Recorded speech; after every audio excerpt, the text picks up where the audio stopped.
뉴스앤 이슈 2부 시작하겠습니다. 오늘 검찰 수사권 완전 박탈, 검수완박 움직임이 긴박한 날입니다. 이런 가운데 박범계 법무장관, 김호수 검찰총장이 긴급 회동을 한 사실 YTN 단독 보도를 통해서 확인됐습니다.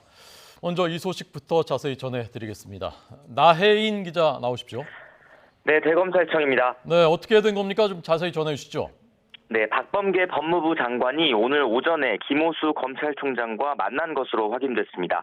장소는 서울 광화문 정부청사 인근 모처였고 회동은 1시간가량 진행됐습니다. 김 총장은 박 장관이 참석한 아침 국무회의가 끝날 시간에 맞춰 회동을 위해 대검찰청 청사를 출발했습니다. 대검찰청은 오늘 회동은 김 총장의 요청으로 성사됐고 현안에 대한 검찰의 입장을 잘 설명했다고 전했습니다. 민주당이 추진하는 검찰 수사권 폐지, 이른바 검수완박 법안 관련 검찰의 입장을 설명하는 자리였던 것으로 보입니다. 김호수 총장은 오늘 아침 출근길에 기자들과 만나 검수완박 법안을 당론으로 채택할지 등을 결정한 더불어민주당 의원총회를 두고 긴 하루가 될 것 같다며 간절한 마음으로 지켜보겠다고 말했습니다. 또 국민과 미래를 위해 민주당 의원들이 현명한 결정을 해주실 것으로 기대한다고 말했습니다. 국회에 직접 방문할 계획이나 구체적인 사퇴 시점을 정한 게 있느냐는 기자들 질문에는 일단 의원총회를 지켜보는 게 도리일 것 같다며 말을 아꼈습니다. 김 총장은 어제 전국 검사장들과 회의를 열고 국민적 공감대나 절차적 정당성 없이 검찰 수사권이 폐지되면 국민이 피해를 볼 거라며 이를 저지하기 위해 직에 연연하지 않겠다고 말했습니다. 검찰 역시 오늘 민주당 의원총회를 검수완박 법안 처리의 분수령으로 보는 분위기입니다. 당론 채택 여부에 따라 김 총장의 거취를 포함해 향후 검찰의 대응 방안도 구체화할 것으로 보이는데 이에 앞서 진행된 법무부와 검찰 수장의 만남에서 어떤 교감이 이루어졌을지 주목됩니다. 회동 내용은 자세한 내용 취재하는 대로 다시 전해드리겠습니다. 지금까지 대검찰청에서 전해드렸습니다. 네, 정말 궁금합니다. 어떤 내용이 오갔는지. 비공개 회동이라고 합니다만은 두 사람이 사진도 찍었습니다. 그래서 조금 전 처음에 보신 사진이 바로 오늘 두 사람이 만난 사진입니다. 어떤 얘기가 오갔는지 취재되는 대로 속보로 전해드리겠습니다. 오늘 이 문제 진단하기 위해서 전재수 더불어민주당 의원, 성일종 국민의힘 의원 초대했습니다. 안녕하십니까? 네, 안녕하십니까? 자, 우선 성일종 의원님 집권당의 정책위 의장으로 선출되신 것 축하드립니다. 네, 열심히 하겠습니다. 네. 아니, 저도 진심으로 축하드립니다. 감사합니다. 당서열 집권여당의 당서열 3위이신 분과 토론을 하게 돼서 영광입니다. 아, 당서열 3위시군요. 네. 당서열 3위입니다. 네. 자, 현안이 긴박하지만 그래도 인사는 해야 되니까요. 네. 전 의원님은 뭐 새로 맡으신 거 없습니까? 없습니다. 아마 앞으로 가장 합리적인 세력이기 때문에 전 의원님께서 민주당의 중심에 들어오실 겁니다. 맞습니다. 네. 농담이었고요. 중용되실 겁니다. 고맙습니다. 자, 그럼 오늘 검수완박 얘기하기 위해서 오늘 아침에 있었던 출근길에 또 많은 발언들이 나왔거든요. 이걸 먼저 듣고 두 분께 여쭤보겠습니다. 보시죠. 긴 하루가 될 것 같습니다.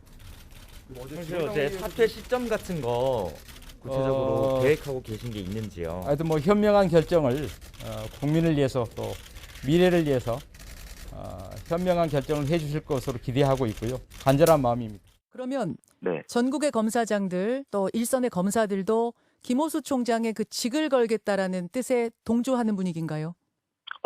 그 부분에 대해서는 다 동조하는 분위기라고 보셔도 될 것 같습니다. 그럼 오늘 당론으로 확정이 되면 네네. 4월 내에 법사위하고 본회의 통과하고 5월 3일 문재인 대통령 마지막 국무회의 때 그때 대통령이 선포하는 걸 염두에 두고 계세요? 네, 국무회의 의결을 통해서 공포하는 것을 목표로 5월 3일. 하겠다는 겁니다. 개혁에는 시기가 있습니다. 지금 해야 할 일이 있고 또 시간을 가지고 논의를 해야 될 일이 있습니다만 특히나 검찰총장 출신 대통령이 취임하게 되면 검찰 제도 개혁이라는 것은 사실상 5년 동안 물 건너가는 일이다. 이렇게 봐도 무방하다고 생각합니다. 그래서 윤석열 당선인이 취임하기 전에 검찰 개혁을 마무리하는 것이 실기하지 않는 방법이다 이렇게 말씀드리고 싶습니다. 민주당의 검수완박은 검찰이 아니라 국민이 반대하는 법입니다. 평범한 국민과 약자는 6대 중대범죄를 저지를 기회조차 없습니다. 수사의 공백이 있으면 오롯이 그 피해는 국민에게 돌아갑니다. 네. 자, 오늘은 민주당이 이 주도권을 잡고 있습니다. 키를 쥐고 있습니다. 오늘 2시에 의원총회가 열리고 여기서 당론 채택 여부가 결정되는데 그래서 우선 전 의원님께 지금 기류는 좀 어떤지 그리고 어찌 생각하시는지 여쭤보겠습니다. 그러니까 일단은 저희들이 가장 경계하는 것이 이것이 조금 전에 우리 권성동 원내대표께서 말씀을 하셨듯이 이것이 정쟁의 영역으로 넘어가 버리는 것을 저희들 가장 경계를 합니다. 이것은 정쟁으로 다뤄질 소재가 전혀 아니다. 이 말씀을 드리고 지난 30년 동안 검찰개혁에 대한 논의는 쭉 있어 왔습니다. 그렇기 때문에 이것이 졸속으로 또는 아주 급하게 진행되는 것이 아니라는 말씀을 분명히 드리고 30년 동안 숱하게 많은 논의가 있어 왔습니다. 뿐만 아니라 우리가 살아가는 이 세상에는 표준이라는 게 있습니다. 표준. 첨단 기술 영역에서도 표준이 있고 그다음에 제도에 있어서도 세계 표준도 있고 법을 우리가 하나를 입법을 하더라도 세계적인 추세, 선진국들이 어떤 입법 트렌드를 가져가고 있는지 그것들을 다 참고해서 하나의 법을 만들더라도 그렇게 참고를 하거든요. 그것처럼 이 세계에는 이 세상에는 표준이라는 게 있는데 이 검찰이 가지고 있는 수사권과 기소권에 대한 세계 표준은 전반적으로 수사 기소를 분리하는 것입니다. 즉 뭐냐면 기소 권한을 가지고 있는 사람이 수사를 하고 그다음에 우리나라는 독점적인 영장 청구권을 가지고 있는 사람이 수사를 하면 당연히 수사한 사람은 기소하고 싶어지고 당연히 독점적인 영장 발부권이 있으니까 이게 국민들의 기본권 침해 소지가 굉장히 크죠. 뿐만 아니라 내사에서부터 시작해가지고 내사, 수사, 그다음에 기소, 구형, 공판에 이르는 이 전반적인 권한을 검찰이 독점적으로 취하고 있는 이 구조에서는 정부의 모든 조직이 견제와 균형이라는 굳건한 기반 위에 서 있는데 이 견제와 균형의 원리가 제대로 관철되지가 않습니다. 그렇기 때문에 저희들은 정쟁의 차원으로 또는 정쟁의 소재로서 이 검찰 정상화, 검찰 개혁의 문제를 다루는 것을 경계를 하면서 국민의 기본권 그리고 정부 조직의 어떤 견제와 균형의 원리뿐만 아니라 독점적이고 특혜적으로 주어져 있는 이 압도적인 검찰 권력을 나누고 분산해서 견제와 균형의 원리 위에 올리겠다라는 것이 저희들의 입법 취지라고 할 수가 있겠습니다. 네.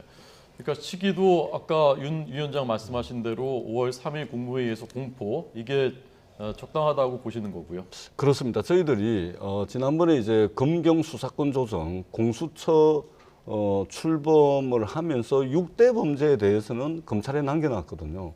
그때도 이제 논란이 많이 돼 있었는데 그때도 어떤 법률적 대안이 없어가지고 남겨놓았던 것이 아니고 이것이 일단은 한번 좀 지켜보자 해가지고 그렇게 진행이 됐던 것이고 이제는 윤석열 당선자께서 이제 검찰 출신이고 지금 당장 법무부에 말하자면 수사지휘권 폐지라든지 또 검찰 예산을 독자적으로 편성한다든지 하는 이런 이제 검찰 권한의 강화로 지금 나아가고 있는 그러니까 민주당 정부가 정권을 내주면서까지 이 말하자면 검찰 개혁을 해왔는데 이걸 완전히 되돌이키는 이런 이제 흐름으로 나아가기 때문에 이게 문재인 정부의 마지막에 우리가 검찰 개혁만큼은 확실하게 정리하고 넘어가는 것이 좋겠다. 네.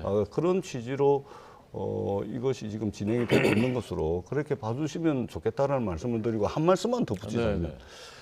대한민국 현대사 그리고 대한민국의 민주주의 역사의 과정을 보자면 압도적인 특권 영역을 해체시켜 나오는 과정이었습니다. 그러니까 군사 독재 정부 때는 말하자면 정치 군인들 그리고 정보기관, 국가 정보기관들 그러고 난 뒤에 이쪽이 이제 민주화되고 나니까 마지막 남은 것이 이제 정치 검사들입니다. 이분들이 압도적이고 독점적이고 특권적인 권력 그러니까 제가 말씀드렸던 수사, 내사, 기소, 공판, 구형까지 이것을 가지고서 어떤 정권에서든 자신들이 원하는 대로 말하자면 좌지우지할 수 있다라는 이 특권의 영역을 이제 해체해서 이 견제와 균형의 원리 위에 굳건하게 세우는 것 이것이 대한민국 현대사를 관통하는 특권적 영역의 해체 과정이었다. 이 말씀을 아울러서 한마디 더 덧붙이도록 하겠습니다. 네. 자, 성 의원님 반론 듣기 전에 지금 막 그 여야 원내대표단이 회동했고 그 결과 브리핑이 잠시 뒤에 있을 것 같습니다. 시작됐습니다. 들어보시죠. 위한 특검법을 4월 15일 본회의에서 처리하기로 하였습니다. 특별검사 추천은 법원 행정처 2인, 대한변협 2인으로 하기로 하였습니다. 기초의회 3인 이상 중대선거구제를 일부 지역에 시범 실시하는 방안을 국회의장께서 제안을 하셨고 이에 양당에서 검토하기로 하였습니다. 이상입니다. 일부 지역이라고 하면 어디를 말씀하시는 거예요? 이제 추가로 논의를 이제 시작을 해야 됩니다. 이게 그 지방선거에서 그 잘 적용되기 위해서는 언제까지 협상을 해야 한다고 보십니까? 4월 15일 그 본회의를 개최해서 처리하기 위해서 물리적으로 필요한 시간에 대해서 양당의 정개특위 간사와 또 실무를 담당하고 있는 정부 부처 해당 그 국실에 상의를 하기로 했습니다.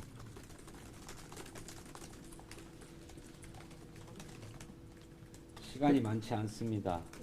어쩌면 하루 이틀 사이에 그 문제를 결론을 내야만 하는 그런 상황입니다. 네. 모두 발언에서 검찰 개혁 관련된 이야기를 좀 주고받으셨는데 이에 대해서 비공개위에서는 별도로 논의하신 게 없으신가요? 네, 현재까지 그 문제는 별도로 논의하지 않았습니다. 여기까지 할까요? 네, 고맙습니다. 감사합니다. 네.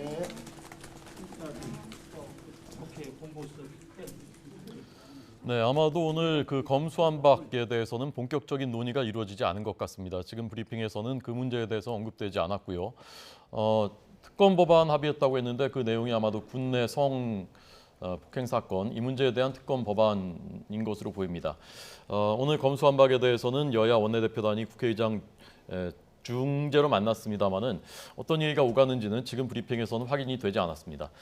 자, 우선 조금 전 의원님의 입장을 들었고 성 의원님 반론해 주시죠. 개혁이라고는 포장지로 비리를 덮으려고 해서는 안 됩니다. 이것은 꼼수입니다. 그리고 우리 국가와 사회의 상식의 파괴를 앞장을 쓸 경우 민주당이 오히려 붕괴할 수도 있다라고 하는 그런 말씀을 저는 드리고 싶습니다. 지금 검수완박의 문제는 지금 대통령 당선자께서 검찰총장을 할 때 민주당이 들고 나왔었던 항목입니다. 그래서 당시에 검찰총장을 사퇴를 했잖아요. 검수완박을 막기 위해서. 그게 개혁과제였으면 그 당시에 이 법을 통과를 시켰어야지요. 지금 민주당의 이재명 전 대선 후보의 사법 리스크가 굉장히 큽니다.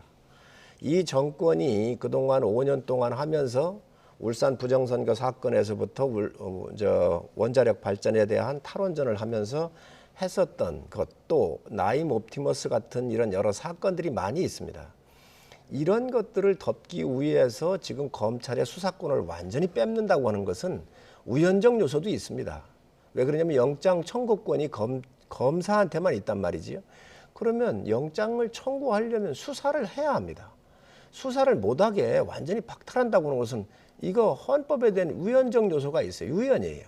이런 것들을 이렇게 무리하게 한다고 하는 것이 과연 개혁인가?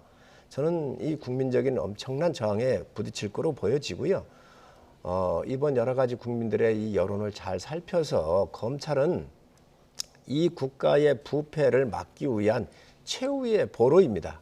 여기에 개혁의 요소가 있거나 문제가 있다고 한다면 여야가 협의를 해서 보강할 일이지 지금 이 검찰을 완전히 무력화시키겠다고 하는 것은 있을 수 없는 일이고 바로 이게 개혁의 포장지로 이 비리를 덮으려고 해서는 안 된다는 말씀을 분명히 말씀을 드립니다. 제가 죄송한데 제가 한 말씀 말씀하십시오. 한 말씀을 드리지 않을 수가 없는데 비리를 듣기 위해서 수사기소 검찰의 수사기소 권한을 분리한다.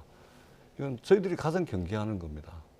검찰이 아니래도 지금도 김혜경 씨 법인카드 경찰이 대대적인 압수수색을 하고 있고 성남 FC 관련해서도 경기 남부경찰청이 수사를 하고 있습니다. 이미 경찰이 수사를 하고 있다는 말씀을 드리고 그리고 지금 현재도 있잖아요.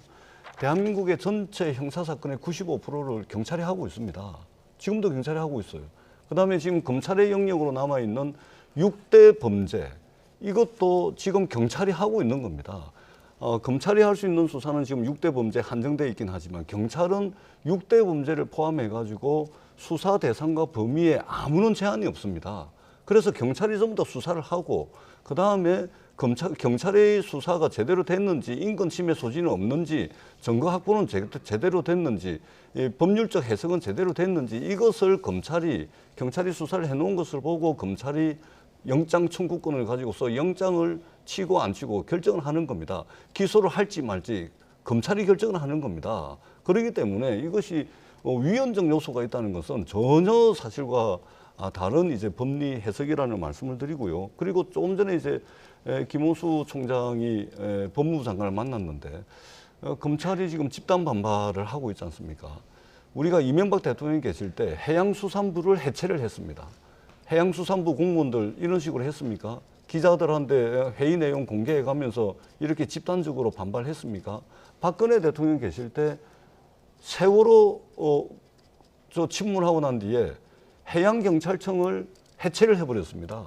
해양경찰청 공무원들이 이렇게 집단 반발했습니까? 저는 이 검찰이 법무부 외청의 공무원들 아닙니까? 어떻게 공무원들이 이렇게 집단 반발을 하고 그러니까 이분들은 뭐냐면은 대한민국의 최고 건부는 최고 권력 집단은 공무원 그 이상의 존재인 자신들에게 있다라는 어떤 특권적 인식의 발로로서 지금 이렇게 하고 있는 겁니다. 우리가 새 정부가 들었을 때마다 정부조직법 개편을 통해 가지고 각 부처가 이제 여러 부처가 통폐합도 되고 없어지는 부처도 생기고 새로 생기는 부처도 생기고 기존에 하던 업무 영역을 다른데 떼이기도 하고 그러더라도 공무원들이 이런 식으로 집단 반발을 하지 않지 않습니까? 국민을 위한다고 하는데 정말로 국민들을 위한다면 국가공무원법에 나와 있는 그대로 공무원들의 말하자면 해서는 안 되는 이런 부분들은 좀 스스로 좀 돌아보는 그런 계기가 됐으면 좋겠다. 이 말씀도 아울러서 드리도록 하겠습니다. 개혁은 초창기 하는 것이지요. 대선에 피해가지고 패해서 지금 물러가는 정권이 개혁을 운운한 것은 시기적으로 실정한 거예요. 그렇다면 초기에 했어야지요. 지금 대선에 졌지 않습니까? 그런데 여러 가지 비리를 덮기 위해서 이 수사권을 뺏는다고 하는 것 자체를 국민이 과연 용납을 하겠습니까? 저는 그 부분에 대해서는 동의할 수가 없다는 말씀을 드리고 또 이성윤 전 중앙지검장 지금 고검에 있나요? 신성식 지검장 이런 분들 다 이 친정권의 인사들이 이 정권의 가장 총애하고 추미애 사단이 지금 살아있지 않습니까? 박범계 사단이 살아있지 않습니까? 지금 김호수를 누가 임명했나요? 이 정권이 임명하지 않았습니까? 이런 분들조차도 이 수사권을 완전히 폐지, 검수완박하겠다고 하는 것은 문제가 있다 그러면서 이 정권에 총애했던 검사들까지도 지금 이 사법의 시스템을 붕괴해서는 안 된다고 들고 일어난 거예요. 이 문제는 다른 부서의 정부조직법 개편하고 하는 이런 문제하고 완전히 틀린 겁니다. 그렇기 때문에 이거는 대한민국의 헌법에 대한 가치에 대한 부정일 뿐만 아니라 지금 현재 사법 시스템 전체를 다 없애는 거예요. 그리고 이렇게 됐었을 때에 그러면 범죄에 대한 수사는 누가 할 겁니까? 그 공백은 어떻게 메울 거예요? 지금 현재 있을 수 없는 이야기입니다. 지금 자꾸 개혁 얘기를 하시는데 개혁을 못한 건 그러면 더더욱 책임져야 되는 거예요. 다시 한번 제가 말씀을 드리지만 지금도 대한민국에서 발생하고 있는 형사사건의 95%는 경찰이 다 하고 있습니다. 수사 다 되고 있습니다. 수사 기소를 분리한다 그래가지고 마치 대한민국의 모든 범죄에 대해서 수사가 완전히 중단되는 것처럼 이렇게 말씀을 하시는 것은 저는 국민들 눈속임용이라고 생각을 합니다. 이미 경찰이 95% 다 하고 있다라는 말씀을 드리고 비리를 덮기 위해서 검찰의 수사 기소 권한을 분리를 한다. 그것도 말이 안 되죠. 이미 경찰에서 수사 다 하고 있지 않습니까? 압수수색 다 하고 있잖아요. 그런데 어떻게 비리를 덮기 위해서 하는 겁니까? 이것이 아니고 이제는 윤석열 대통령 당선자께서 검찰 출신입니다. 그러면은 검찰 출신이면은 검찰이 그동안 이제 자업자득 성격으로 반성하고 성찰해 가장 최근에도 이 교통사고를 냈는데 부장검사 불기소 처분된 거 있지 않습니까? 똑같은 사건을 일반 국민들은 전부 다 기소를 하면서 자기 부장검사는 말하자면 불기소 처분을 합니다. 그것뿐만이 아니라 김학의 사건 등등 보세요.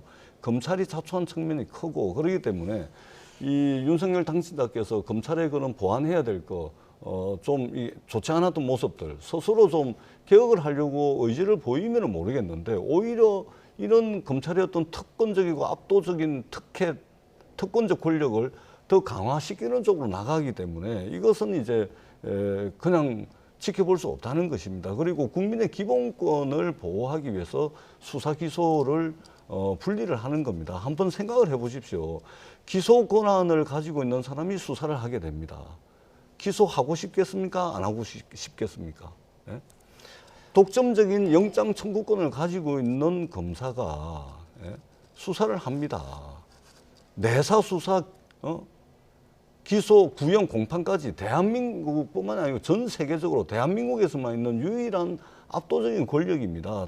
헌법의 정신은 정부의 모든 조직이라는 것은 상호 견제하고 균형하는 그 시스템 위에 올려놓은 것이 바로 헌법의 정신입니다. 그렇기 때문에 자꾸 위헌을 말씀을 하시는데 그것은 전혀 이치와 맞지 않다 이 말씀을 드립니다. 수사에 가장 전문성 있는 데가 어디입니까? 국민들이 다 알고 있습니다. 검찰입니다. 최고의 수사기관이고 가장 수사를 잘하는 기관이 바로 검찰입니다. 경찰 자꾸 얘기를 하시는데 그럼 드루킹 사건 수사했었을 때 CC 카메라를 입수를 해야 되는데 그거조차도 입수를 안 했었던 거예요. 그 당시에 경찰이 얼마나 권력의 눈치를 봤습니까?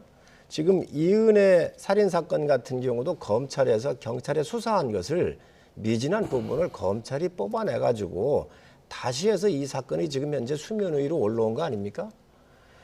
경찰한테 맡겼으면 울산 부정선거 사건 같은 경우 올라왔을까요? 월선 원자력 이런 원전에 대한 그 공무원들의 주말에 가가지고 파기 444건에 대한 이런 전산자료 파기하고 했었을 때 검찰이 아니었으면 이런 거를 경찰이 할 수 있었을까요? 정말로 전문성이 있는 수사기관이 검찰입니다. 여기에 만약에 문제가 있다고 그러면 보완하면 여야가 합의해서 보완하면 될 겁니다. 그런데 이 검찰의 기둥을 아예 뽑자는 거예요. 대한민국의 범죄를 다루는 최고 전문 기관에 이 생이빨을 뽑자는 거예요. 이것은 상식의 파괴이고 있을 수 없는 국가 기강을 허트리는 겁니다. 그렇기 때문에 저는 이런 상식의 파괴가 민주당한테 굉장히 큰 부담이 될 것 같은데 전 민주당에서도 양식 있는 의원들은 지금 현재 굉장히 우려하고 있잖아요. 그 목소리가 언론을 통해서 나오고 있지 않습니까? 저는 양식 있는 민주당의 의원들의 목소리를 민주당 지도부가 이걸 들어야지 지금 개혁이라고 하는 말로 물러가는 정권이 개혁하겠다라고 하는 참 우스운 이러한 에피소드를 만들고 있다고 생각을 합니다. 그러면 두 분 논쟁이 치열하고 저도 뭐 흥미진진하다는 표현을 써도 되는지 모르겠지만 흥미진진하게 듣고 있는데요. 제가 한 말씀은 좀 드리겠습니다. 네, 좀 반복되지 않게 하셨던 말씀이면 하시지 마시고. 검찰이 그동안 어떤 사건에 대해서는 거북이 마냥 대응을 하고 또 어떤 사건에 대해서는 토끼처럼 대응하고 또 어떤 사건에 대해서는 선택적으로 수사를 하고 선택적으로 기소를 해왔습니다. 그렇지 않습니까? 검찰이 가지고 있는 수사 전문성은 저도 인정을 합니다. 그러나 경찰의 수사 역량도 상당한 수준으로 올라와 있다. 이 말씀을 드리고 다시 한번 제가 다시 강조를 말씀드리지만 지금 대한민국의 형사사건의 95%는 경찰이 지금도 하고 있다라는 말씀을 드리고 미국이잖아요. 제가 세계 표준을 말씀을 드리는데 이 글로벌 스탠다드라는 게 있습니다. 이건 거역할 수 없는 시대적 흐름이고 우리가 이게 온갖 오류와 이런 과정들을 거쳐가지고 글로벌 스탠다드가 만들어지는 겁니다. 세계 표준이죠. 수사 기소를 분리하는 것은 세계 표준입니다. 세계 표준을 만드는데 집권 여당이 될 국민의힘이 좀 동참해 주십사 하는 말씀을 끝으로 드리도록 하겠습니다. 네. 민주당이 개혁한다 그러면서 공수처를 만들었지 않습니까? 그런데 이성윤 지검장 검찰 수사할 때 어떻게 했습니까? 황제의전을 했지 않습니까? 수사의 대상을 황제의전을 했어요. 공수처장에 차를 내보내가지고 정말 환영에 맞이 않았습니다. 이게 개혁입니까? 정말 민주당이 잘 봐야 돼요. 그리고 지금 95%의 경찰의 수사 얘기를 하는데 그렇죠. 음주운전이라든지 생활사범 같은 경우 다 포함되니까 95가 되겠지만 지능적 범죄라든지 권력형 범죄 같은 아주 까다롭고 어려운 것 같은 경우는 정말 이 능력이 있는 수사의 전문성이 있는 최고 인력이 있는 검찰의 힘을 비르지 않고는 이 부분을 사회에다 이걸 도려낼 수가 없습니다. 그렇기 때문에 이러한 부분들을 우리가 지금 염려하는 것인데 왜 이 정권의 가장 친했던 검사들까지 들고 일어나서 이 부분에 대해서 이야기하는지 저는 다시 한번 민주당이 좀 이성을 되찾았으면 좋겠다는 말씀드립니다. 네. 자, 두 분 처음에 시작할 때 서로 답답하시고 온기가 스튜디오에 흘렀었는데 지금 냉기가 냉랭합니다.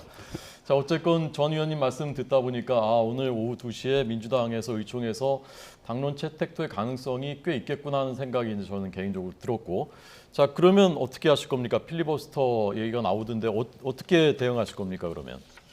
뭐 제일 중요한 것은 민주당이 정말로 이 문제에 대한 본질을 국민들의 요구 사항을 잘 좀 이렇게 고려하십사 하는 말씀을 드리고요. 당에서 뭐 지금 현재 여러 가지 고민을 하고 있지만 정해져 있는 건 없습니다. 왜냐하면 저희가 의석이 적습니다. 네. 지금 180석 이상의 이 거대 여당이 되어 있기 때문에 저희가 할 수 있는 게 뭐 거의 무슨 뭐 그 툴이 없거든요. 그렇기 때문에 상당히 곤욕스러운 면이 있다는 말씀을 드리고, 이 부분은 국민들께서 이 사회 질서를 유지하고 국가의 기강을 바로잡는 사법 체계의 근간을 흔드는 거기 때문에 국민들께서 좀 도와주십사 하는 말씀을 드립니다. 네, 전 의원님, 지금 뭐 말씀 안 하시지만 필리버스터를 할 가능성이 있는 것 같은데, 그러면 그걸 막으려면은 제적의원의 5분의 3이 찬성을 해야 막을 수 있는데, 오늘 정의당에서도 이 검수완박 법안에 대해서 내용도 시기도 적절치 않다라는 입장이고,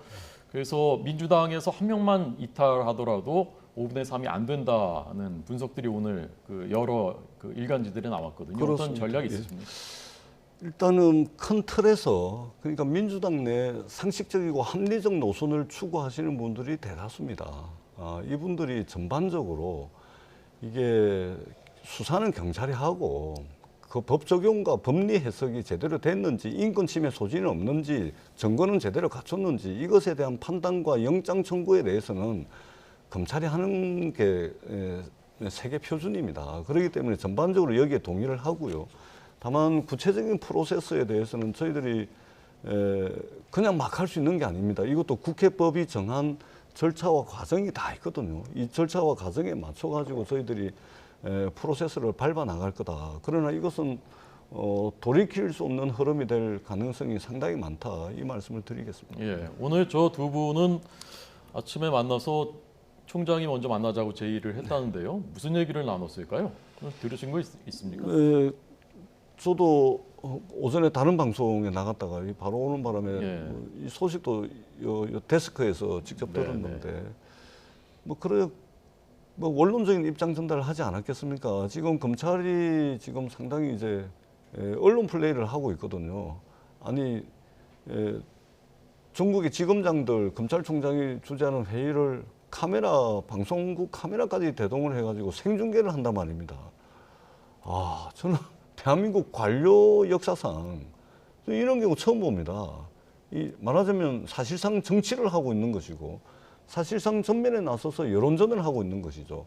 그 일환으로 저는 이제 보여지고, 뭐 원론적 수준의 이야기 정도밖에 주고받았을 가능성이 많다고 보고 있고, 여론전의 한 과정으로 봅니다. 네. 자, 이 토론은 이제 쳇바퀴 돌듯이 돌기 때문에 마지막으로 말씀하실 거 있으면 짧게 말씀 듣고 다음 주제로 넘어가겠습니다. 아무래도 이제 전 의원님 같이 합리적인 그 대안 세력이 민주당 내에 이런 그 문제들을 잘 저는 분석해서 대처할 것으로 보고요. 지금 김호수 검찰총장 같은 경우는 왜 박범계 장관을 만났겠습니까? 박범계 장관은 당에서 온 분이고요. 김호수 총장은 그래도 관료 출신입니다. 그리고 이 정권으로부터 임명받은 총장이잖아요. 그럼에도 불구하고 이 검수안박이 의미하는 국가의 체제에 대한 시스템의 붕괴가 어떤 의미인지를 잘 알고 있기 때문에 제가 볼 때는 박범계 장관한테 이거 막아주십시오라고 저는 분명히 말씀드렸을 것으로 추측을 합니다. 네. 자, 오늘 계속해서 이 문제 속보가 전해질 텐데요. 저희가 충실하게, 정확하게, 공정하게 전해드리겠습니다. 자, 오늘은 또 하나의 큰 뉴스가 있습니다. 오늘 오후 2시입니다. 2시가 아니고 오늘 오후입니다. 제가 시간은 민주당 의총이 2시고요. 오늘 오후에 윤석열 대통령 당선인이 박근혜 전 대통령을 만납니다. 영상을 보고 두 분의 견해를 듣겠습니다.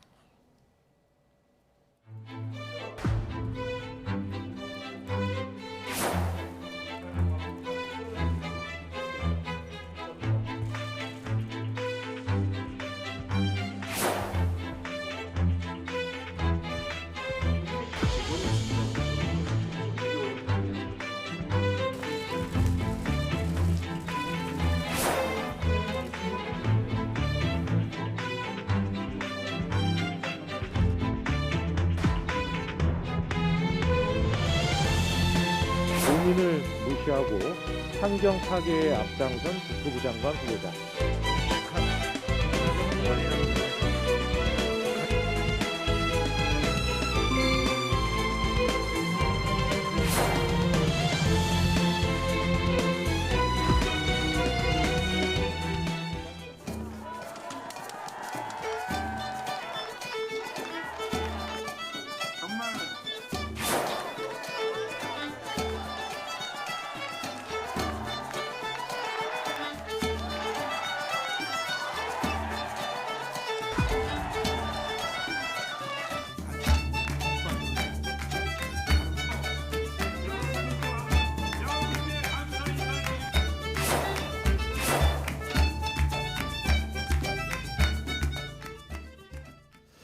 네, 마지막 질문이 국정 운영 동력 얻을까인데요.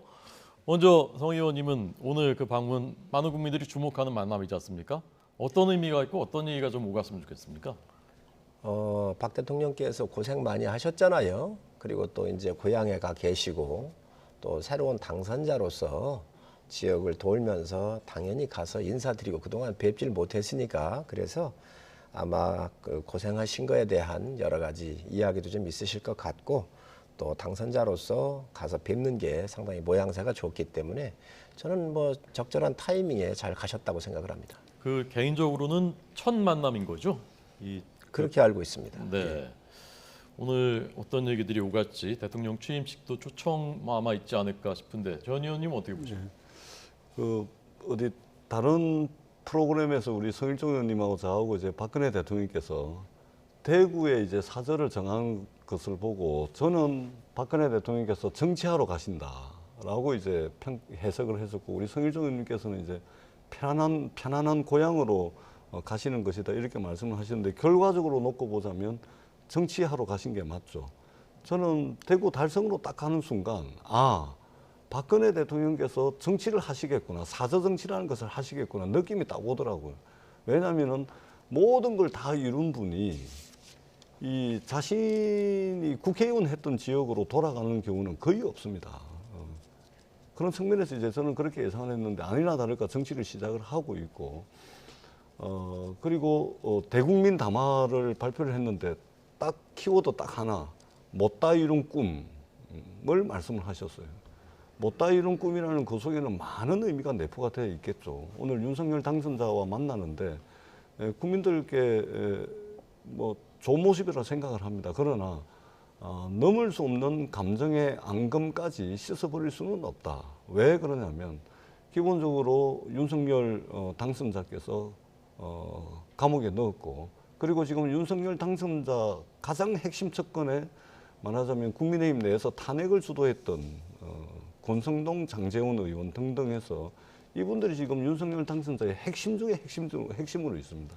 그렇기 때문에 그 감정까지 완전히 녹여버리는 그런 만남 되기가 기본적으로 인간적으로 볼 때도 어렵죠.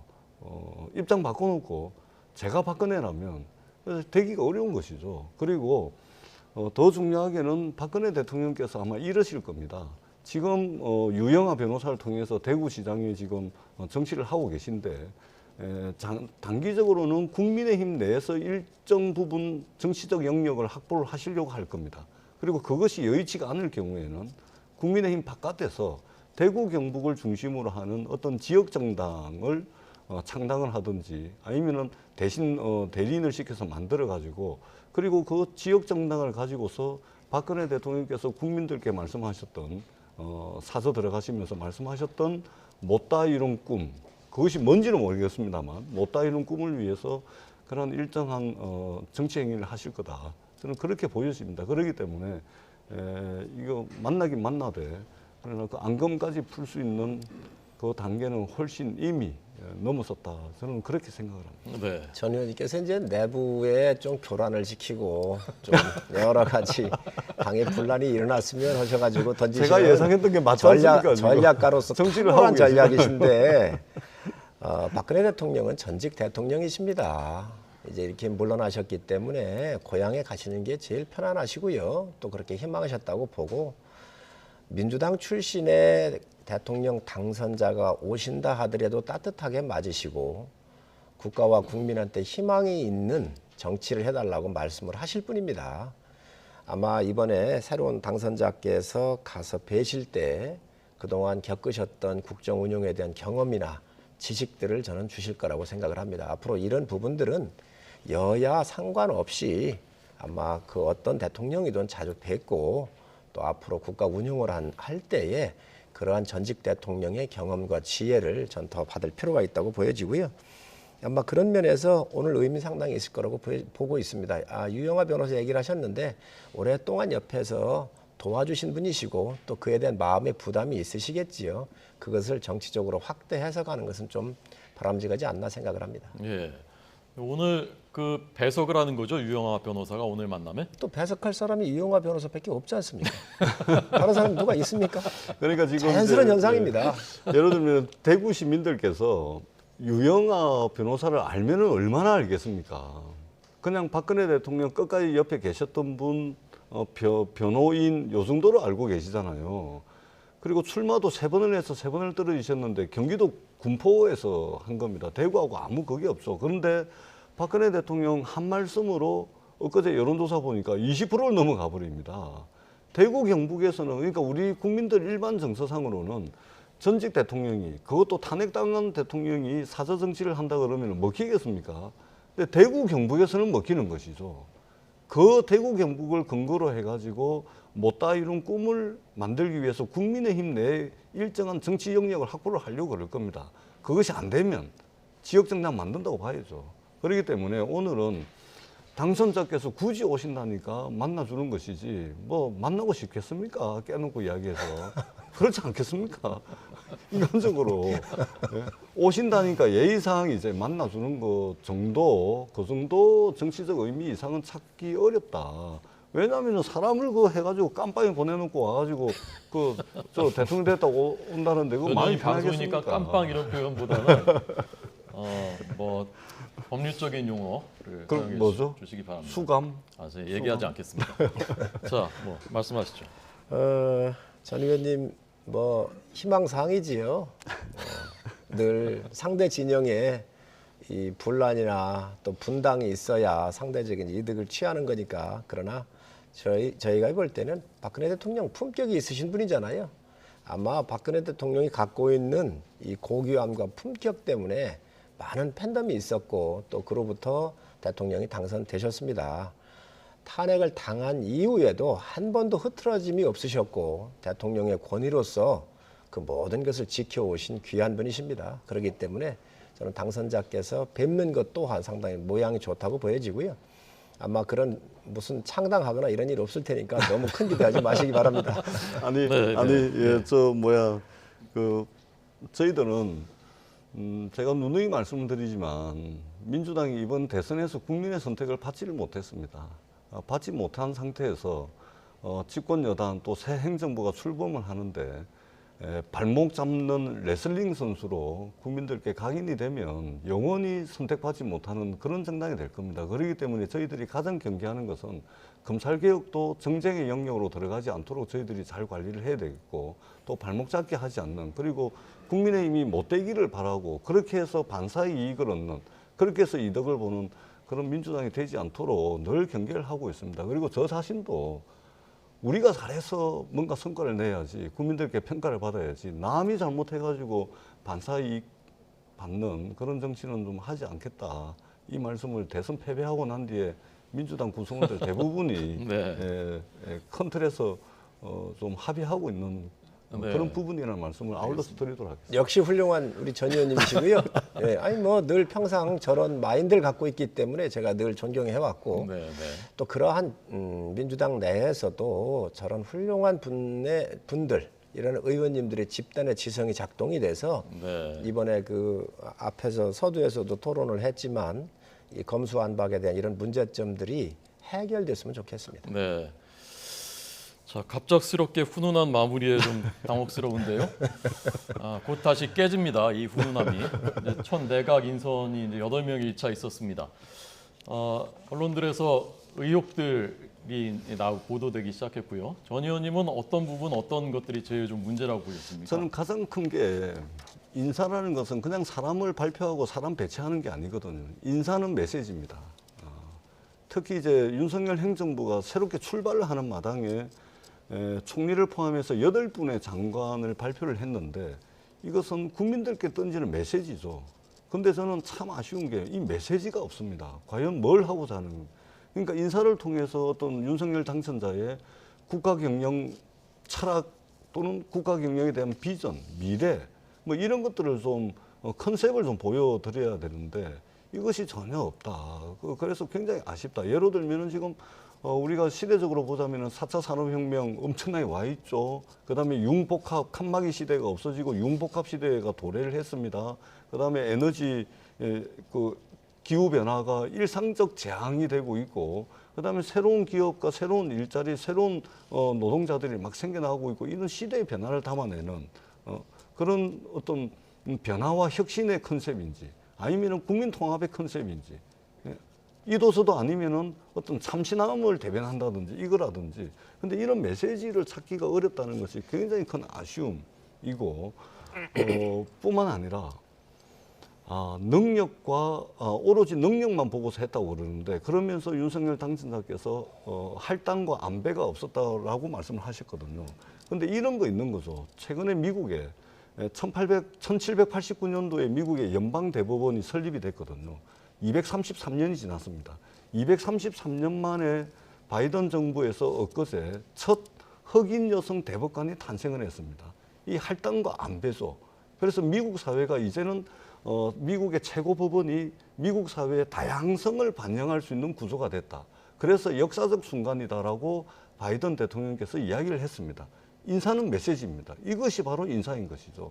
근데 이런 부분들을 좀 찾기가 어렵다는 측면에서 조금 좀 부족함이 있지 않나. 그러나 앞으로 한 9분 정도가 더 남아 있으니까 이런 부분들 좀 고려를 해서 할당하지 않고 안배하지 않는 것이 실력이 있는 것이 아니고, 할당 안배를 하더라도 어떤 메시지를 주고 국민들께 감동을 주고 실력이 있는 인사를 뽑을 수 있는 길도 있다라는 말씀을 제가 드리도록 하겠습니다. 무결점의 성자를 뽑는 게 아닙니다, 인사가. 그렇지 않습니까? 삶의 그 궤적을 쭉 지나오면서 실수도 있고 여러 가지 결점도 있겠지요. 또 어찌 이 사회로부터 무결점의 인생을 살았다고 이렇게 자부할 수 있겠습니까? 민주당 자체가 전에 7대의 조건을 이렇게 내세워가지고 인사검증 7대 조건을 걸었었는데 35분이 야당의 동의 없이도 그냥 임명했지요. 이제 이런 것들을 적용해달라고 민주당이 요청을 했어요. 있을 수 없는 이야기입니다.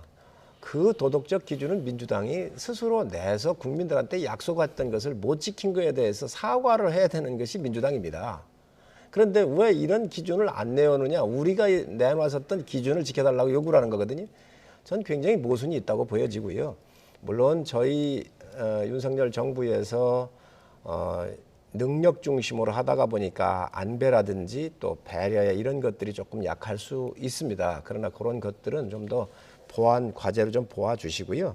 어찌됐든 국가를 위해서 능력 중심으로 이 국가가 여러 가운데에서 지금 현재 무너지고 이랬는데 이런 부분들을 세울 수 있는 그런 적임자를 뽑는데, 또 야당에서 이러한 문제가 있으면 또 제기할 것입니다. 또 그런 것들이 국회가 해야 될 기능이기 때문에 민주당은 또 당연히 그 역할을 해 나갈 것인데, 어쨌든 그 여러 가지 인사에 있어서 무결점 후보를 뽑는 게 아니고 국가를 위해서 최선을 다할 능력 있는 사람 중심으로 뽑고 있으니까 민주당에서 좀 협조를 좀 해주십사는 말씀드립니다. 예, 무결점의 성자를 뽑지 않는 것은 저희들이 잘 알고 있습니다.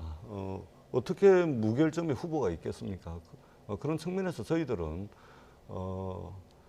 국민들의 상식, 국민들의 눈높이 차원에서 검증을 하겠다라는 말씀을 드리고요. 문재인 정부에서 국민의힘이 35분의 장관에 대해서 인사청문회를 완료했음에도 불구하고 인사청문회에 정해져 있는 절차와 과정에 따라서 인사청문 보고서를 채택을 해야 됨에도 불구하고, 그리고 그 인사청문 보고서에 불가하다, 적합하다라는 의견을 게시를 해가지고 청문 보고서를 채택을 해야 됨에도 불구하고 35분의 장관에 대해서 인사청문 보고서 채택을 거부를 했습니다. 저희들이 이제 곧 야당을 할 텐데요. 저희들은 그렇게 하지 않겠습니다. 국민들의 눈높이와 국민들의 상식적 수준에서 검증을 하되, 그러나 마냥 인사청문 보고서조차도 채택하지 않는 그 이전에 이 국민의힘과 같은 그런 모습은 보이지 않겠다. 채택할 것은 채택하고 그 인사청문 보고서 안에 불가합니다. 적합합니다. 이 인사청문회법에 채택을 하게끔 돼 있거든요. 근데 35번을 채택조차 국민의힘이 안 해줬습니다. 그런 모습은 저희들이 보이지 않겠다. 이 말씀을 아울러서 드리도록 하겠습니다. 자, 지금 추경호 경제부총리 후보자 모습 보셨고요. 조금 전에 원희룡 국토부 장관 후보자 모습도 보셨는데 제일 국민들이 관심이 있어하는 분야가 지금 부동산 정책입니다. 그래서 이것이 새 정부 성패의 관건이 될 가능성도 있고요. 그래서 어제 나왔던 문재인 대통령과 안철수 인수위원장 발언을 듣고 두 분께 마지막으로 이 문제 토론 듣겠습니다. 현 시기 민생 안정을 위해서는 물가 관리와 함께 주거 안정이 특히 중요합니다. 하향 안정화 추세가 지속되던 부동산 시장이 불안한 조짐을 보이고 있어 걱정입니다. 어렵게 안정세를 찾아가던 부동산 시장에 영향을 줄 수 있는 전반적인 규제 완화는 매우 신중을 기해야 할 것입니다. 경제 활력은 떨어지고 빚은 늘어났는데 공무원은 13만 명이 늘었습니다. 경제는 엉망이고 나라는 빚더미고 국민은 허리가 휘는 상황. 이것이 새 정부가 현 정부에게서 물려받은 성적표라는 점 국민들께 말씀드려야 합니다. 부동산 폭등과 세금 폭탄은 명백히 현 정부의 잘못이지만 그것을 새 정부가 출범하자마자 당장 바로잡기는 힘듭니다. 네, 이 문제에 대해서 두 분의 말씀 1분씩 의견 말씀하실 수 있게 기회 드리겠습니다. 이번엔 성 의원님. 네, 지난 5년 동안에 여러 가지 국가의 어려움이 많이 있었습니다. 또 이렇게 해결을 못하고 오히려 쌓아놓은 부분이 많이 있죠. 물가는 지금 현재 장바구니가 가벼운 정도를 떠나서 지금 현재 공포의 물가 바구니가 됐습니다. 굉장히 어려운 상황에 와 있고요. 방금 말씀하셨지만 부동산 또한 2030은 집 사는 것을 포기했을 정도로 지금 심각한 문제가 와 있고 또 공공요금들을 그동안 올리지를 않고 다 억제하고 다음 정부에 밀어놨습니다. 그래서 이런 현안들이 굉장히 많기 때문에 앞으로 헤쳐가야 될 이 험난한 파고 앞에 굉장히 어려움이 많다는 말씀 드리고 이것들이 지난 5년간 성적표입니다. 앞으로 새로운 정부가 이거를 치유하는데 실질적으로 어려움을 지금 안철수 대표가 얘기를 한 건데 하여튼 지혜를 모아서 국민들의 그 여러 가지 삶을 살피는데 최선을 다하겠다는 말씀드립니다. 네, 저는 안철수 인수위원장의 말씀에 좀 실망스럽습니다. 그러니까 이제 새 정부가 출범을 하는데 국민들께 어떤 희망의 메시지, 새 정부가 이렇게 구상을 가지고 이런 구상을 가지고 잘할 거다라는 메시지가 아니고 새 정부 출범도 하기 전에 전 정부 탓만 그냥 계속하는 겁니다. 전 정부가 다 잘한 것은 아니죠. 못한 거 있습니다. 그렇기 때문에 국민의 선택을 받지 못해서 정권 교체를 한 것이고요. 그렇다면 그 기반 위에서 어떻게 하겠다는 것을 해야지 경제는 엉망이고 국민들의 허리는 휘고 나라는 빚더미고 아니 정치하는 사람이 정치적 수사로서 저렇게 표현을 할 수는 있겠으나 적어도 저점 말씀을 하시려면은 정확한 데이터가 필요하다 이 말씀을 드리고 새 정부 출범에 맞춰서 새 정부의 어떤 철학, 구상, 비전 이런 것들 가지고 국민들이 희망을 메시지를 좀 주십사. 전 정부 탓하는 것으로 새 정부 출발의 이정표로 삼지 말았으면 좋겠다라는 아쉬움의 말씀을 드리도록 하겠습니다. 네. 오늘 전국 토론 전재수 민주당 의원, 성일종 국민의힘 의원 두 분에게 들었습니다. 고맙습니다. 네, 고맙습니다. 감사합니다.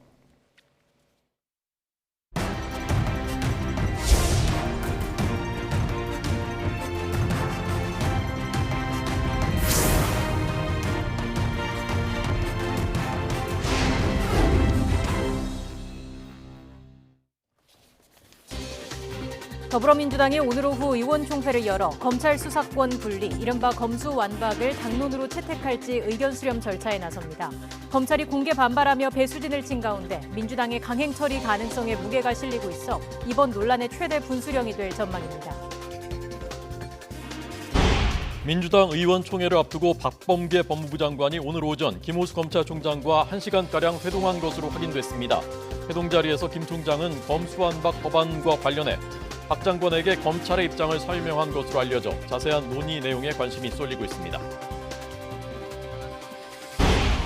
1박 2일 일정으로 대구 경북 지역을 방문한 윤석열 당선인이 오늘 대구에 머물고 있는 박근혜 전 대통령을 만납니다. 검사 시절 국정농단 사건을 지휘했던 윤 당선인이 특별 사면된 박 전 대통령을 만나 대통령 취임식에 초청하며 과거 악연을 해소하는 계기가 될지 주목됩니다. 미국 해군의 핵 추진 항공모함 에이브러함 링컨호가 4년 5개월 만에 처음으로 동해 공해상에 진입했습니다. 오는 15일 북한의 태양절을 앞두고 핵 도발 가능성이 거론되는 가운데 경고 메시지를 보내려는 의도로 풀이됩니다. 조 바이든 미국 대통령이 다음 달 24일쯤 쿼드 정상회의 참석을 위해 일본을 방문할 것으로 보입니다.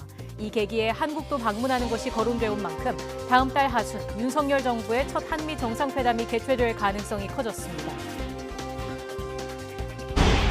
러시아군이 우크라이나 동부 돈바스 일대에 재집결하며 대규모 공세를 예고하고 있어 동부전선의 긴장감이 고조되고 있습니다.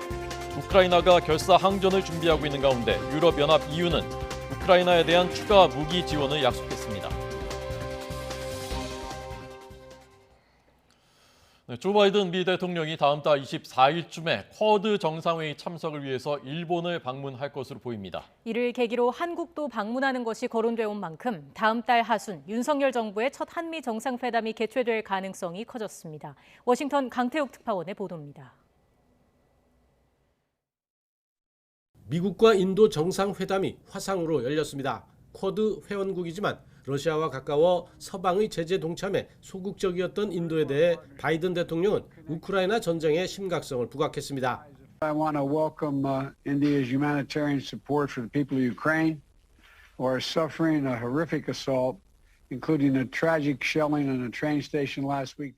그러면서 미국과 인도가 전쟁의 영향을 관리하기 위해 긴밀히 협의하자고 말했습니다. 이에 대해 모디 인도 총리는 러시아와 우크라이나에 직접 대화를 촉구했다고 화답했습니다.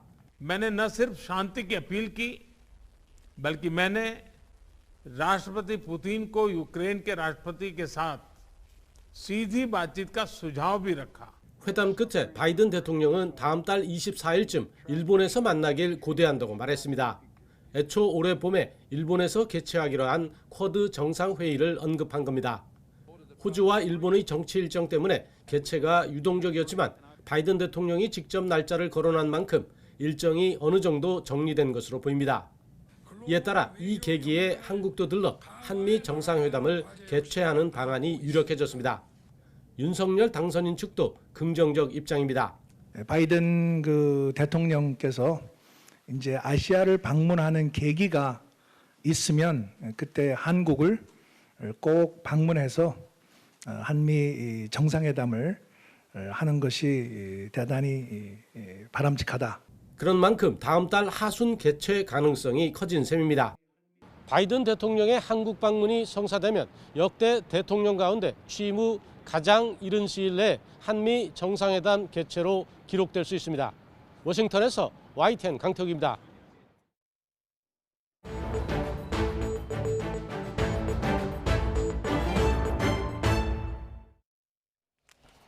네, 미국 해군의 핵 추진 항공모함 핵 원자력을 동력으로 하기 때문에 연료 주입을 위해서 떠오를 필요가 없고 강력한 무기입니다. 이 항공모함이 동해 공해상에 진입했습니다. 네, 미 항공모함이 동해에 진입하는 건 지난 2017년 11월 이후 4년 5개월 만입니다. 7차 핵실험 등 북한의 추가 도발 행위가 예상되자 미국이 강력한 대북 경고 메시지를 전달하려는 의도로 보입니다. 취재기자 연결하겠습니다. 신준명 기자. 네, 국방부입니다. 네, 우선 동해 공해상에 진입한 미 해군 항공모함부터 설명해 주시죠. 네, 미 해군의 핵 추진 항공모함 에이브러햄 링컨함이 오늘 현재 울산 동쪽 공해상에 있는 것으로 확인됐습니다. 미 항공모함의 동해 공해상 진입은 북한이 6차 핵실험 등 도발을 잇따라 감행했던 지난 2017년 11월 이후 4년 5개월 만입니다. 링컨함은 F-35C 스텔스 전투기 등 80여 대의 항공기를 탑재하고 있고 핵추진 잠수함과 이지스 구축함으로 구성된 전단을 이루고 있습니다. 링컨함은 동해 공해상에 5일가량 체류할 것으로 전해지는데 지상 표적 타격 훈련과 함께 북한의 핵과 미사일 시설 정찰 작전 등을 펼칠 것으로 보입니다. 네, 의미가 있으니까 의미를 담아서 온 것일 텐데 어떻게 해석할 수 있습니까? 네, 미국이 존재만으로도 압박인 항모전단을 한반도로 출격시킨 건 올해에만 12차례 도발한 북한을 향한 강력한 경고로 분석됩니다.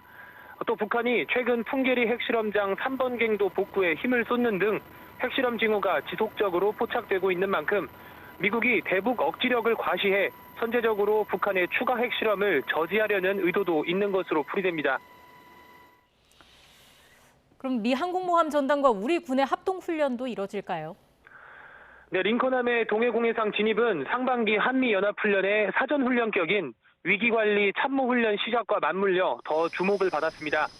이 훈련은 오늘부터 15일까지 우리 합동참모본부가 주도해 진행하는데 이후 한미는 오는 18일부터 28일까지 본 훈련인 연합지휘소 훈련을 할 계획인 것으로 알려졌습니다. 동맹국의 함정이 입항하거나 인근 해역에 진입할 경우 기회훈련 방식으로 우리 해군과 합동훈련하는 경우가 일반적입니다. 이에 따라 한국 해군과 미 항모 강습단의 연합훈련 가능성이 제기됐습니다만 이번에는 하지 않는 방향으로 결론이 난 것으로 전해졌습니다. 지금까지 국방부에서 YTN 신준명입니다. 네, 신준명 기자였습니다. 조금 전에 떠오르지 않아도 된다고 한 것은 이제 핵 추진 잠수함이고 이건 이제 핵 추진 항공모함 둘 다 강력한 무기입니다. 어제 저희가 코로나19로 지금 중국 상하이가 봉쇄돼 있고 그래서 유학생들이 굉장히 큰 어려움을 겪고 있다는 소식을 자세히 전해드렸는데 네. 우리 기업들도 지금 여기에 많이 있습니다. 기업들이 겪는 어려움도 어마어마하다고 합니다. 네, 특히 봉쇄의 끝이 보이지 않아서 노심초사하고 있는데 중국의 제로 코로나 봉쇄 정책이 올해 말 또는 내년 초까지 이어질 수 있다는 전망까지 나오고 있습니다. 취재기자 연결해서 관련 내용 자세히 알아보겠습니다. 김상우 기자. 네, 정재부입니다. 자, 먼저 상하이 당국의 봉쇄와 관련해서 현지에 진출한 우리 기업들의 상황은 어떻습니까? 네, 코로나19 확산으로 지난달 28일부터 상하이에는 이동 제한 전면 조치가 내려졌는데요. 2,500만 명이 사는 중국의 경제 수도라고는 믿기 어려울 정도로 거리에는 인적이 드뭅니다. 우리나라나 유럽 등에서는 상상하기 어려운 모습이 중국에서 나오고 있지 않습니까? 이 같은 봉쇄 조치로 현지에 진출한 오리온과 농심 등 우리의 식품업체 상하이 공장 가동이 전면 중단된 상태입니다. 역시 상하이의 공장을 보유 중인 아모레퍼시픽 등 화장품 업계도 사정은 비슷하고요. 이들 기업들은 일단 중국의 다른 지역 공장의 가동과 재고로 확대되고 있는 온라인 판매 등으로 대응 중인데요. 이런 봉쇄로 인해서 공장 중단뿐만 아니라 삼성전자와 은행, 이랜드 등 상하이에 진출한 2,500여 개 기업의 판매와 영업점 등도 거의 대부분 문이 닫혔습니다. 상하이 등 중국에 진출한 기업에 연락해서 제가 한번 통화해 보니까 언론과의 인터뷰를 아주 꺼려하면서 이렇게 답변합니다. 아직은 별 문제 없다. 이렇게 아주 조심스럽게 답변하고 있는데 근데 전문가의 말은 결이 약간 다릅니다. 잠깐 들어보시겠습니다. 장기화됐을 때 이제 당연히 재고가 떨어지는 문제도 있고 물량이 바깥으로 중국 내 다른 지역으로 이동하는 데도 문제가 생기기 때문에 네. 아직은 문제가 없다는 얘기는 좀 길어지면 정말 걱정일 수 있다는 얘기고 또 다른 지역은 괜찮을까 하는 또 걱정도 하지 않을 수가 없거든요. 네, 그렇습니다.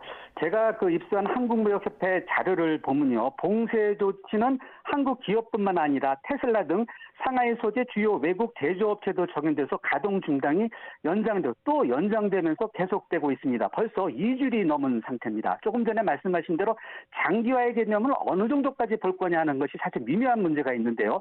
다만 반도체 위탁 생산, 즉 파운드리 중국 업체인 SMIC나 화홍 등 중국의 일부 기업들은 폐쇄식 운영 방식으로 상하이 공장 가동을 이어가고 있는 것으로 알려졌습니다.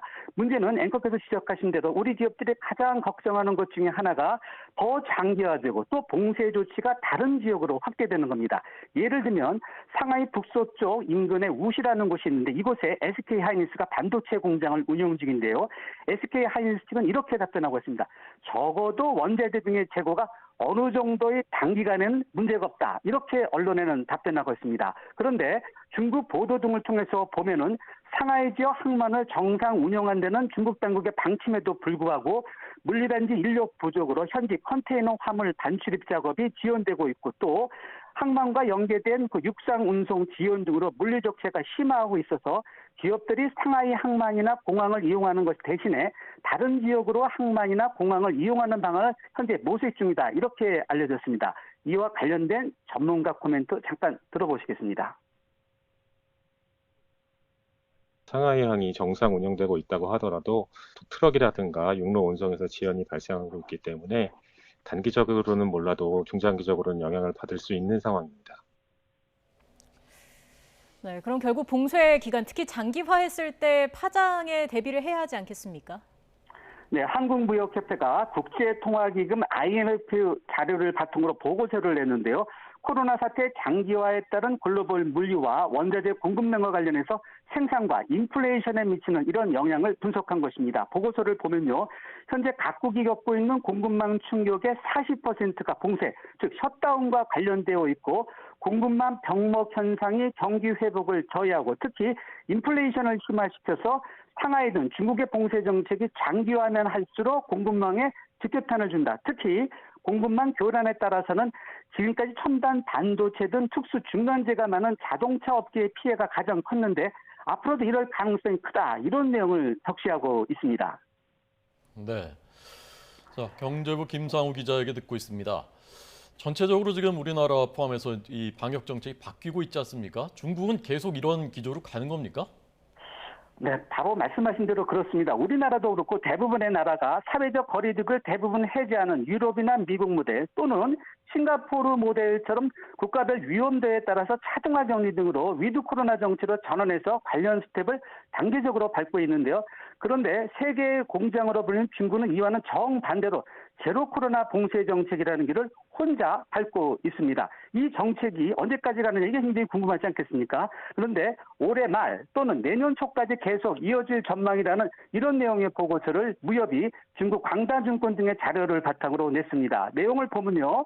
중국은 아직 위드 코로나 시행에 필요한 요건을 갖추지 못했다. 예를 들면 코로나 백신 3차 접종이 40%밖에 안 되고 코로나 치료제라든지 자가진단 키트 또는 의료나 방역 시스템이 미비해서 또 그 백신 3차 접종률이 3분기나 되어야 85% 도달이 예상되기 때문에 섣불리 개방하면 단기간에 대규모 감염이 발생하면서 의료 시스템에 과부하가 걸리고 사회가 마비될 수 있다. 이렇게 당국이 우려하고 있다는 겁니다. 특히 시진핑 국가주석의 세 번째 연임을 결정짓는 제20차 공산당 당대회가 가을에 있는데 연임을 위해서는 국내 안정이 필요해서 중국 당국이 이렇게 밀어붙이고 있다. 이런 분석입니다.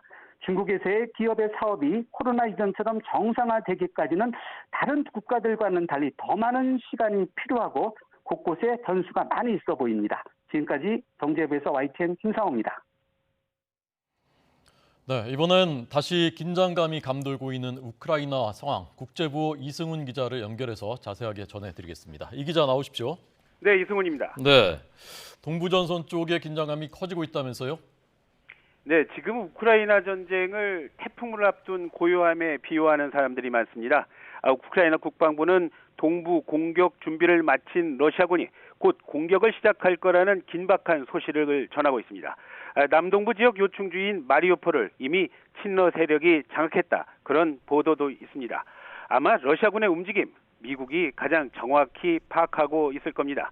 러시아군의 재배치가 한창인데 특히 동부 요충지 이지움 주변으로 러시아군 차량이 몰리는 걸 관측했다는 게 미 국방부의 현재까지의 공식 발표입니다. 이런 여러 소식으로 미뤄볼 때 양측의 물리적 충돌을 피하기는 어려워 보여서 걱정은 더욱 커지고 있습니다. 네, 참 걱정인데요. 평화협상은 전혀 진전이 없습니까? 서방의 정상으로는 처음으로요. 오스트리아 총리가 푸틴 러시아 대통령을 만나면서 기대를 모으기도 했습니다. 하지만 오스트리아 총리가 확인한 거라곤 푸틴 대통령 지금으로서는 전혀 물러날 뜻이 없다는 정도였습니다. 상황이 이렇게 흐르자 유럽연합 EU는 우크라이나에 무기를 추가 지원하기로 했습니다. 5억 유로, 우리 돈으로 약 6,700억 원 규모의 무기 지원인데요. 다만 러시아산 석유 수입 금지 문제는 일부 회원국 간의 의견이 달라서요. 다음에 만나서 다시 논의하는 걸로 정했습니다. 네, 앞서 마리우폴 말씀하셨습니다. 비극의 현장, 비극의 도시입니다. 민간인 사망자가 10,000명이 넘었다는 주장이 나왔다면서요. 바딘 보이첸코 마리우폴 시장이요. AP통신 기자와 만나서 그렇게 말을 했는데요. 보이첸코 시장은 또 가장 적게 잡아서 10,000명이지 전체 사망자 수를 따지면 20,000명을 넘을 수도 있다. 그렇게 말했습니다. 마리우폴은 우크라이나 동부의 친러 반군 근거지인 돈바스, 그리고 러시아가 이미 합병한 크림반도를 연결하는 요충지입니다. 러시아군은 지금 이곳에 한 달 넘게 포위하고 또 집중 공격을 하고 있는데요. 이미 도시 기반 시설의 90% 이상이 파괴가 됐고요. 주민들은 물과 먹을 게 없고 또 전기 공급 차단으로 생사의 갈림길에 서 있습니다. 무인기를 이용해서 화학 무기 공격을 마리우폴에 했다. 그런 주장도 있습니다. 상황은 이런데 러시아군은 민간인 학살을 숨기기 위해서 시신을 소각하고 있다는 소식마저 나오고 있어서요. 안타까움은 더욱 커지고 있습니다. 네. 자, 이 초기부터 이 세계 식량 위기로 이어질 수 있다라는 우려가 많았는데 이게 좀 현실화되고 있다면서요. 예, 그렇습니다. 우크라이나는 말씀하신 대로 지금 유럽 최대 농업국이고 또 농산물 수출국이기도 합니다. 그런데 이번 전쟁으로 아무리 적게 잡아도 평년보다는 농업 생산량의 3분의 1 정도가 줄어들 거라, 그런 그 농업 전문가들이 많습니다. 그리고 그 여파가 지금 전 세계로 확산하면서요.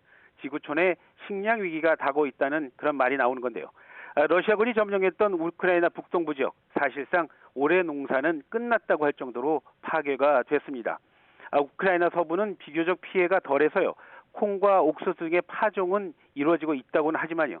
연료와 비료 등의 가격 폭등으로 그곳 농민들 역시 또 다른 어려움을 겪고 있습니다. 게다가 우크라이나 정부 식량 안보가 먼저라면서 농산물의 수출을 제한하는 상황인데요. 우크라이나산 곡물의 최대 수입처가 바로 아시아와 아프리카 국가들입니다.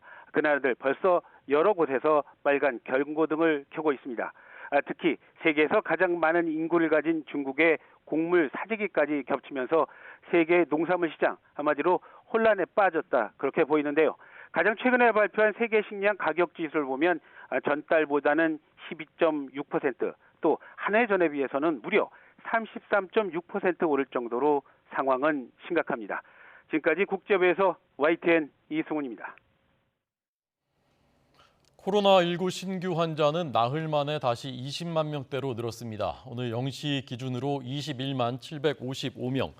전날보다는 12만 명 가까이 늘었습니다. 그러나 전날은 휴일 검사 건수가 적었기 때문에 그랬던 영향이 있고, 일주일 전 같은 날과 비교하면 5만 명가량이 줄어들어서 감소세는 유지되고 있습니다. 지역 발생은 21만 722명으로 집계됐습니다. 네, 감소세가 계속되고 있는 가운데 재택 치료 환자는 100만 명가량으로 집계됐습니다. 역시 오늘 0시 기준으로 103만 2,396명입니다. 전날보다는 9만 명 가까이 줄었습니다. 하루에 2번 모니터링을 받는 집중관리군은 9만 3,057명으로 집계됐습니다.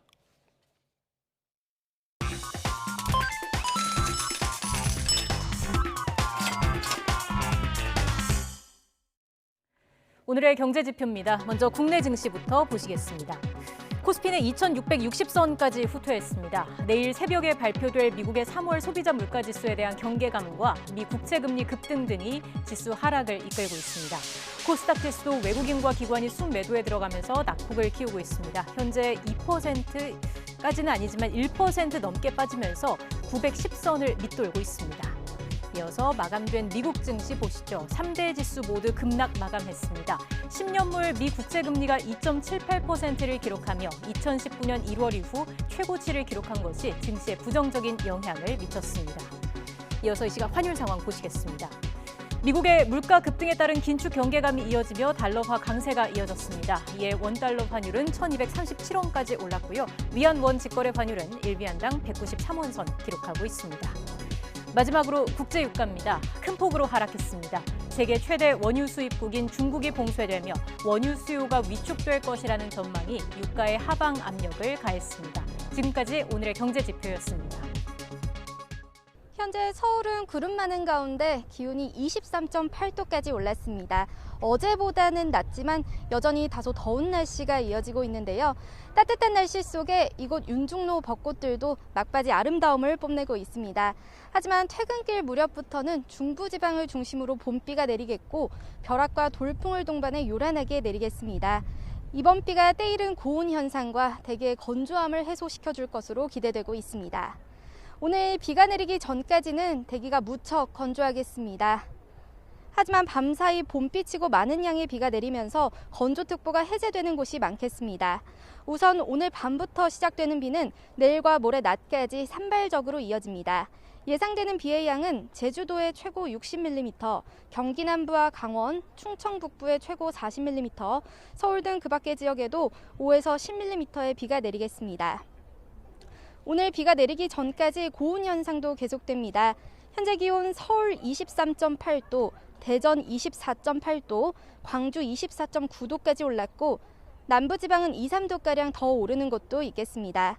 내일은 봄비가 전국으로 확대하면서 더위가 완전히 꺾이겠고요. 이후에는 예년의 기온을 회복할 전망입니다. 지금까지 YTN 원희다입니다. 네, 윤중로의 아름다운 벚꽃과 반가운 비 소식으로 오늘 뉴스앤이슈는 마치겠습니다. 잠시 뒤 더 뉴스가 방송됩니다. 시청해주신 여러분 고맙습니다.